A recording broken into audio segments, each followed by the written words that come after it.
Hello and welcome to Wellness Wednesday. I'm James Currie with the Communication Department, and I'm talking to Meridith Gardner. She is a lactation consultant with us here in the WIC program. Meridith, how are you? I'm great, James. How are you? I am never better, as they say. Now we're going to talk about your program because breastfeeding, that is not something that we just talk about 1 month of the year and then forget about it because babies are being born every single day. So you play a vital role here in the WIC program. So talk a little bit about what you do as a lactation consultant. So part of what I do for WIC is I do a lot of phone appointments with moms about breastfeeding, but I also will meet with them in person if they have a problem that's a little bit more intense that really needs a face-to-face consult, as well as I do Zoom classes for breastfeeding support, and they're kind of a support group, as well as we have started recently doing in-person support groups again. And we are going around to different libraries in the community, trying to make it a little bit closer for our moms so they're not having to travel quite as far. So if we're at a convenient location for them, that might make it easier for them to come and want to meet in person. Yeah, and that's good that you're able to do those again. Now, the reason for this is, I mean, there's many different reasons, obviously, but I mean, one of the reasons is not the main reason, but maybe a mom is reluctant to try to breastfeed. So, you do kind of help them there. I mean, there could be like a family history there of that family just never got into breastfeeding. So, there wasn't anyone, a mother or a grandmother there to be the role model, right?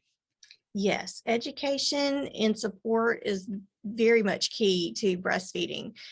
We offer, lactation support through the lactation consult, but we also have WIC peer counselors that try to call our moms during their pregnancy to try to give them some more information about breastfeeding. And so they can hopefully learn as much as they can even before they start breastfeeding, to hopefully give them that great base of just knowledge. So that way, whenever they do start out breastfeeding, if they haven't been exposed to it before, they know at least some of the basics. So WIC is very supportive in that.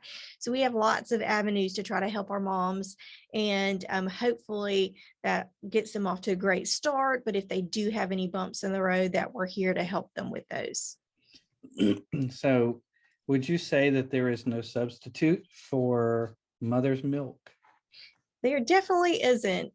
Formula is an alternative always, but it just is not the same as human breast milk because it is made by humans. So it is for humans, and it is easier for their bodies to break down and get the nutrition from it, as well as all the antibodies and living things that are in breast milk that really do help babies get off to a great start. Mm-hmm. Now, I've heard you say breast milk is the best milk. Did you say Yes. that? Yeah, okay. Yes. Because it kind of rhymes. Now, Yeah. some of the questions that that you've had, and I have two or three of them here, and then we'll post your flyer also too about the Zoom, meetings, and then also the in-person ones at West Mobile Library, Toulminville Library, Semmes Library, and Grand Bay Library. Those are dates that are coming up this month and also in July. But Yes. one of your questions here, I guess you get quite often is a mom asking, how do I know if my baby is getting enough? That is a very big question because a lot of moms worry that their baby's not going to be getting enough. The baby's still going to be hungry. First, I always like to tell my moms the baby's definitely going to let you know if they're still hungry. So there is, not a big chance that they're not going to, say that they're not still hungry. But the one big way that we tell our breastfeeding moms to know that their baby is getting enough is by output. So wet and dirty diapers are a sign that they are taking in plenty, because if there wasn't plenty going in, there wouldn't be much coming out. And so we know output means input. If that baby is definitely having those dirty diapers, then we know that that baby is eating great. That's right. Okay, here's another question. So, and I'll be the play the role of the mom here for a second. Okay. I have to go back to work after I deliver, so I don't think I can breastfeed. That is definitely another common issue nowadays. A lot of moms are having to return to work after having babies, some sooner than others, so it can be a little bit hard to think about for those moms. But we have moms that breastfeed and go to work, and some of those moms do breastfeed fully and do not need any formula. They use breast pumps while they're at work. Mhm. And we do have some moms that choose to do both breastfeeding and formula, whether their job is just not, really helpful with pumping, things like that, different solutions that just don't work as well for them. So we have moms that do both. So it is very flexible as well to work with mom's schedule. So if she needs different requirements, then we will work with her to keep her breastfeeding as long as she is wanting to, whether it's by helping her pumping or, just helping her get a good schedule of nursing at home, different things like that. But we have lots of moms that do work and breastfeed too. Yeah, so it can be done, It can be done. and you help them find a way. Yes, we And will help. you've been doing this for a while, so you know what you're talking Yes. about. Yes. Okay, here's the last question here from your flyer. This sounds like this is a legitimate, concern here. I want to breastfeed, but I don't want to breastfeed in public. Yes, and we do also get that concern a lot as well. So we have a lot of moms that are like, oh, if I'm at home, that's fine, but I just don't want to breastfeed if I'm out somewhere. What would I do if I had to breastfeed out somewhere?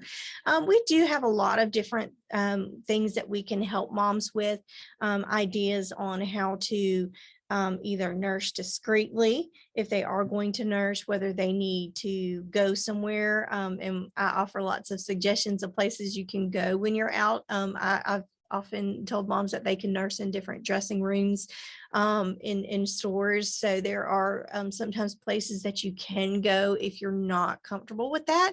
But if you are comfortable with it, like I said, we do have a lot of different methods where mom can breastfeed discreetly when she is in public. I encourage moms to maybe wear a camisole under their shirt.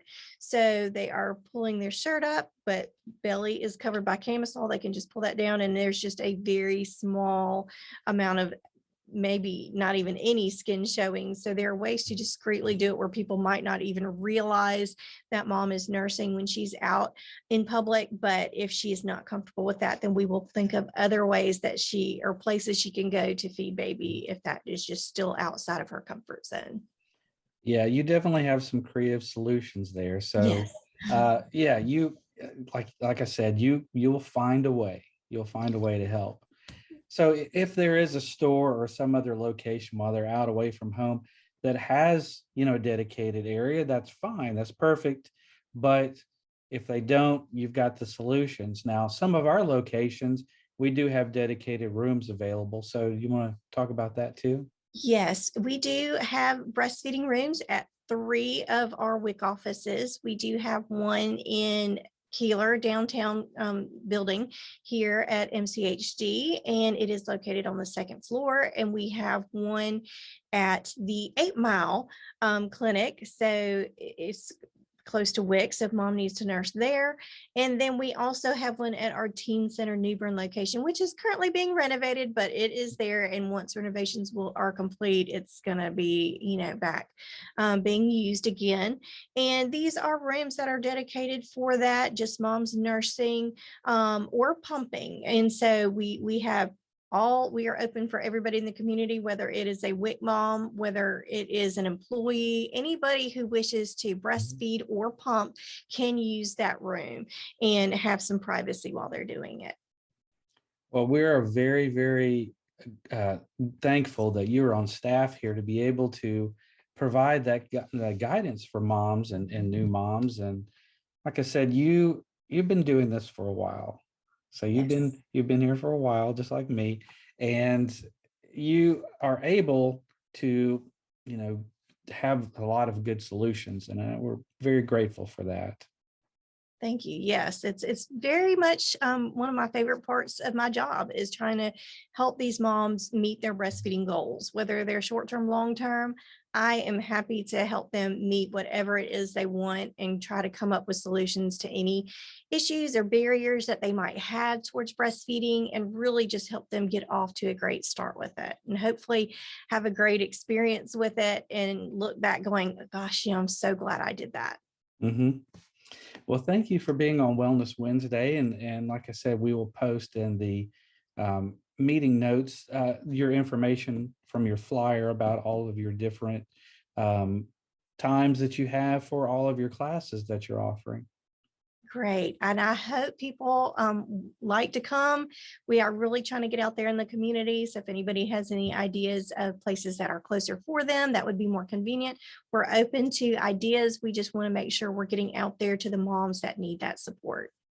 And last thing, Meredith, information for people to contact you when they have questions about breastfeeding. I can be reached at 251-690-8986. All right. Well, thanks again, Meridith Gardner, Lactation Consultant, with us here at the Mobile County Health Department.